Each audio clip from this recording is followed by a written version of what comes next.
thanks for letting us come out here today and visit with you at Rootbound. Yep. Just give a little background about us so that we share it on the video here, but work for the Kentucky Center for Ag and Rural Development. I know we've been working together for a while on your farming operation, but today I don't really want to talk about KCARD and what we do with farmers. I want to visit with some of the farmers that we get to work with. So that's why we're here today, to kind of see what you all are doing and really kind of get a little of your story from how you started to how you've gotten where you are today. So Great. Awesome. So yeah, Ben Abell, own and operate Rootbound Farm with my wife, Bree Pearsall. We started our farm here where we are here. We lease our farmland. We've been here for 10 years now.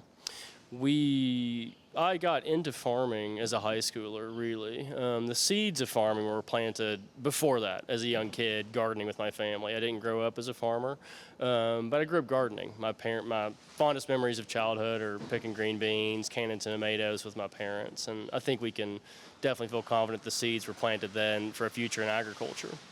High school, got involved with the FFA, had a really good FFA leader, J.R. Zenner, at Western Hills High School in Frankfort. And he came in at the time of sort of the tobacco buyout, the Ag Development Board was getting going, and the buzz in agriculture was diversification. And J.R. Zenner came into our school really trying to sort of bring that into the fold in the ag program at the high school. Horticulture greenhouse, get that going. And sort of bring in new ideas. We did some aquaculture, things like that. But I was still not an ag kid, I wasn't necessarily drawn straight to farming. My background was probably a little more gardening and interested in environmental activism. And I saw agriculture, I saw the landscape impact people could have as farmers. And I thought it was a kind of a neat marriage of my goals of being an environmentalist and interested in growing things. Went to the University of Kentucky College of Agriculture. I studied ag at UK, and I thought I wanted to work in the field of agriculture, but not necessarily be a farmer. That started to change when I studied for a year out in California as part of an exchange program, worked on some working farms out there, got introduced to the idea of organic agriculture, of CSA, which is what we do here at Rootbound, and started to think, hey, maybe actually there's a career right in actual production agriculture, not just as a consultant, working for a nonprofit, something like that, but actually being a farmer. Got experience, worked on other farms, including Elmwood Stock Farm in central Kentucky. And then I worked for the university for 6 years at the University of Kentucky's horticulture research farm. Started farming on our own part-time, my wife and I did, while I was in that job, and then we eventually decided, Bree was working as a social worker at the time, I was working for the university, and we said, hey, let's give this a go, as being full-time farmers. So we quit our jobs and went for it. So we awesome. picked a select few crops. We started off growing just sweet potatoes and winter squash, because those were things that we felt we could do while we had full-time jobs, building up those bank accounts, paying for equipment. That was really the big thing when we were getting going farming, was what was the capital investments that were needed, and we needed full-time jobs at that time to help cover that. So Rootbound started as a full-time operation 11 years ago, but prior to that, like I said, we did a few years of part-time farming to sort of get our chops. what kind of lets you transition from that with those storable crops to what you're doing now, and kind of share what you're doing now with us a little bit, if you don't mind? Yeah. So I think a lot of farmers base their business model on kind of like what their limitations and their opportunities are. What kind of land you've got. Have you got a lot of good flat land, tillable land, or are you more a hillside farm? Are you going to focus on livestock because of that? You got good row crop ground, or do you have good produce ground, which is a little bit different. So what are your opportunities? What are your limitations? At first, our limitations were time and money. So that's how we kept up with our full-time jobs to help with that. But as we knew we wanted to make a full-time go out at it, we searched out new land that, I'll tell people, a farm is not just a piece of land. A farm needs to have electrical infrastructure. We need to have access to irrigation water, whether it's from a creek, a river, a pond, a well, or from city municipal water. We need to have hopefully barns for storage of equipment, for post-harvest handling for our crops. So we had to find a farm, that at least had a component of that we could start with. At first, we focused on keeping up with those wholesale crops because our limitation at that time when we started was that infrastructure. So we wanted crops that, again, were meant only 1 or 2 harvests, long storing. We didn't have a walk-in cooler. And we kind of dipped our toes into a little bit of crops to get going in the farmers markets. Our goal was then, and always has been, to have what's called a diversified farm focusing on community-supported agriculture. We call it a CSA. Sometimes now we use the word farm share. And that's where we're getting individuals, families to sign up with our farm for a growing season and join in and say, hey, we're gonna plant produce for you, and you're gonna get a weekly share of that farmer's produce for the duration of the growing season. But we had to kind of build up to be able to do that. We had to get our pack house ready. We had to invest in concrete, walk-in coolers, water infrastructure. We didn't have municipal water at the time. We had to get city water out here. And so when we started off, we were wholesale focused, but we always had in mind to be a diversified farm. Instead of having 2 or 3 wholesale customers, that kind of it can be challenging if something goes sideways with one of those customers. So we wanted to spread out our risk and spread that out among our 800, 900 families a week that we're serving now through our CSA, farmers markets, web store, things like that. And one of the challenges with doing strictly wholesale is you're really at the mercy of that highly variable weather and affecting your crop quality, your yield, et cetera. And so what we wanted to do was have a really diversified list of crops selling through our CSA farmers markets, because you spread your risk out instead of among 3 or 4 crops that you're growing for wholesale among 40, 45 different varieties of crops, which is what we grow now. So if we have a year where the summer squash is just a little off for whatever reason climatically, we still have the tomatoes, the eggplant, the sweet corn, the melons go down the list. So we're spreading our risk out. So we always knew we wanted to have a diversified farm to help spread that risk out. We started off with wholesale really because, again, of those limitations of not having the infrastructure to support a farm that was harvesting, packing, and delivering produce 5-6 days a week like we are now. We didn't have the infrastructure to support that. Walk-in cooler, pack shed, delivery van, staff, So we started off with wholesale because it was getting our toes in the water, but wholesale, you can absolutely succeed as a farm in Kentucky doing wholesale, and there's some great farms in Kentucky doing that have it really dialed in. But for us, it was a challenge with our circumstances. After college, I worked for private farms, both in Central Kentucky and in California.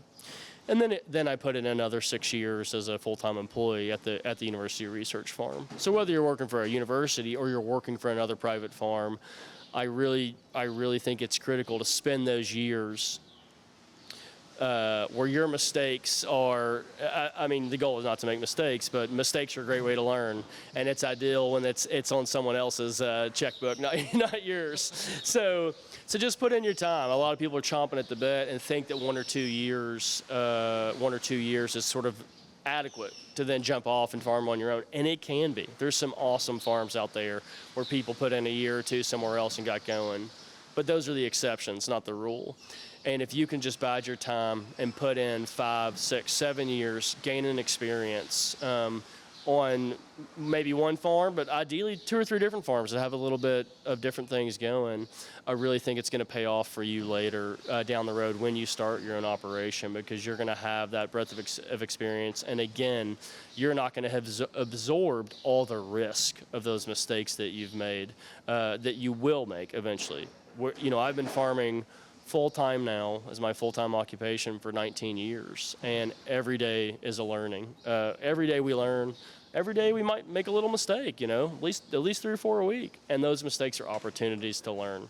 But those mistakes cost money, they cost time, and so putting in the time elsewhere, I think, is just crucial. So tell us a little bit about how you've gotten to get a good team under you to get where you are today. Yep.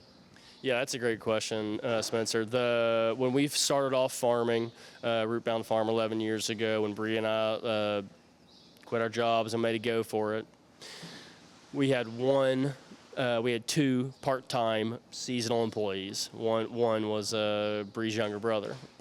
And we had family that helped out, driving tractors, planting seeds, stuff like that as volunteers. So it was a family affair, but as far as employees go, a couple part-timers. Right now, we have 22 employees in addition to Bree and myself. Of those 22, 7 are full-time, year-round employees.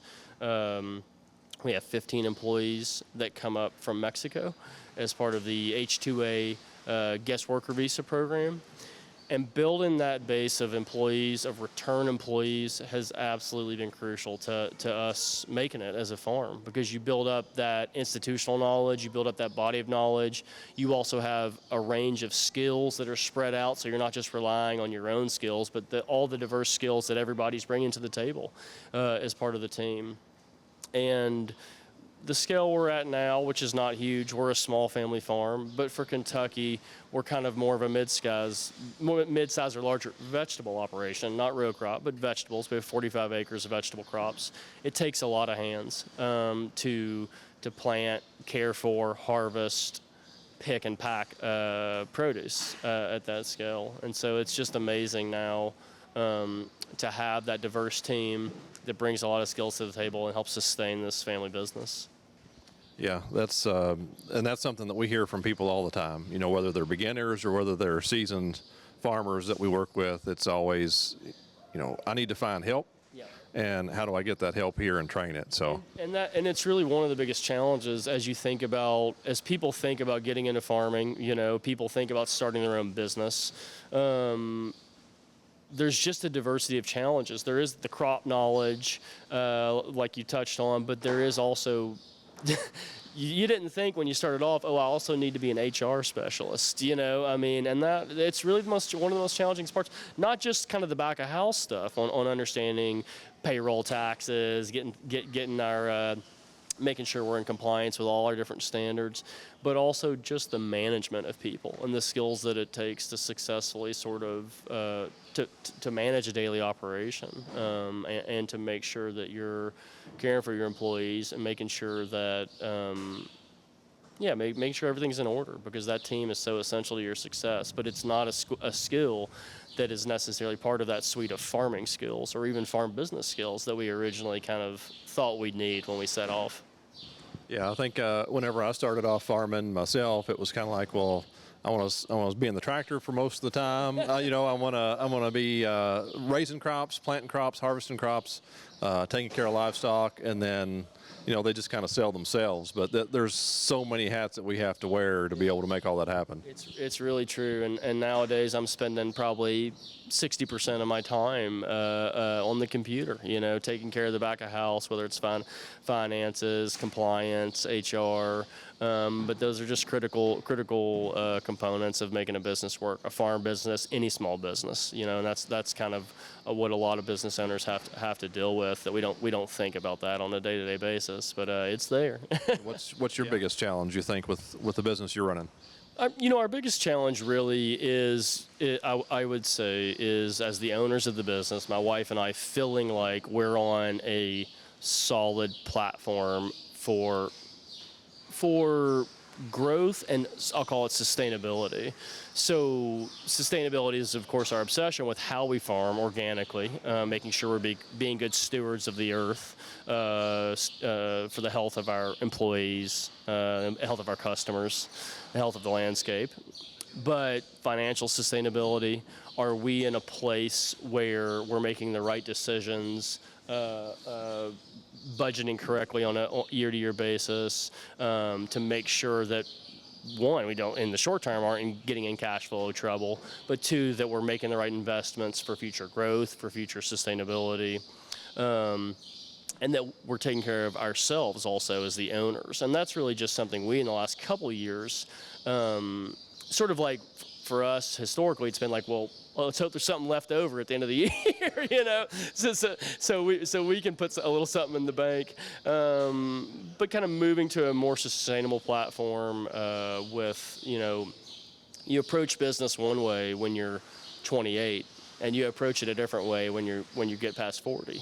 and we're past 40 now, and we're starting to look at our business very differently and making sure that we're really building something that is sustainable. You aren't just physically putting in work hours. You're bearing the burden of the stress of making sure the operation is successful.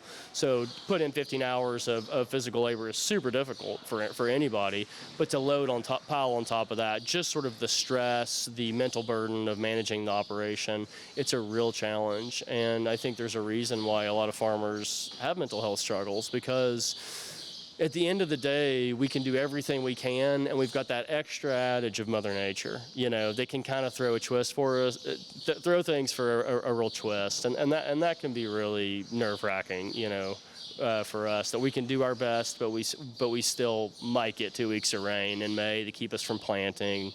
We might get 2 weeks of rain in July that kind of bring in a lot of crop disease, stuff like that.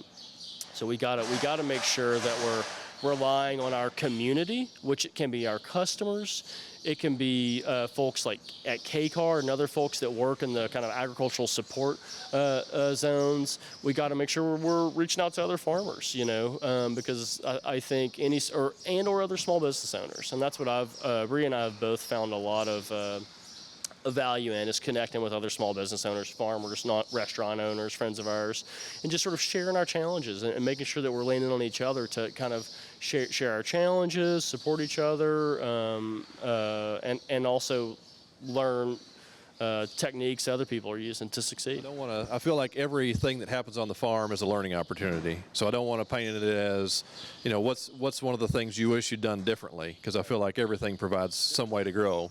But is there something in your mind that you're like, man, I wish I'd have known that 10 years ago when I was really getting into the weeds of things? Yeah,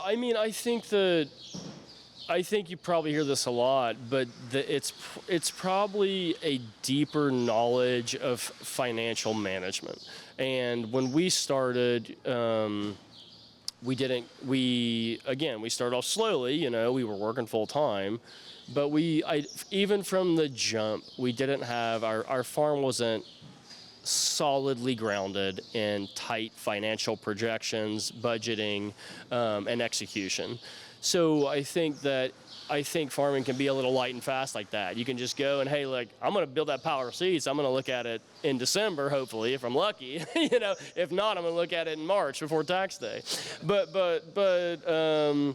that can get away from you pretty quick. And when you don't have that as your foundation, like we didn't, to be small and sell a few $1,000s worth of produce early on, it's not you're not in too big of a hole. But as your business grows, you got to make sure you really pay attention to that foundation. I think it's whether it's us or you figure out what works for you. That's the important part. So yeah, and that's been one of the advantages of working with KCARD on stuff, is that we kind of step back.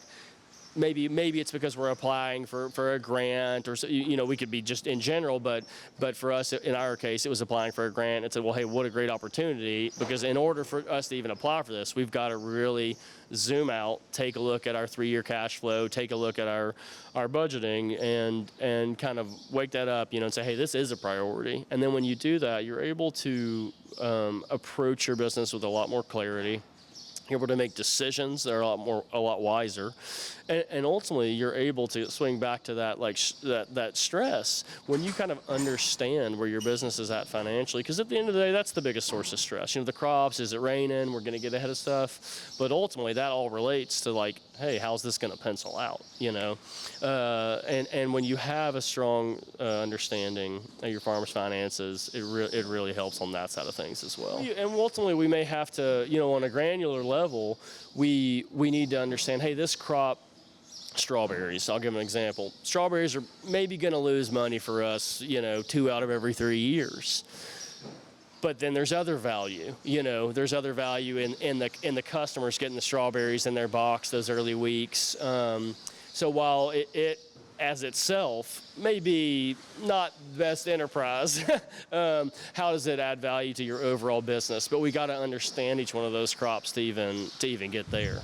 Well, Ben, I appreciate you sitting down with us to talk a little bit today, and appreciate your time. I know there's a lot going on, but thanks a lot. Yeah, I'm great, and I hope hopefully some beginning farmers can take some little bits and pieces away. I heard from worked with USDA, and of course they classify beginning farmers. And last year I and they said, "Oh, you're no longer a beginning farmer," and I was like, "Well, that's news to me." I mean, just from the personal experience standpoint. So if you're in this, you always feel like a beginner. So. Yeah, that's right. Yeah. Yeah. Well, thanks a lot, Ben.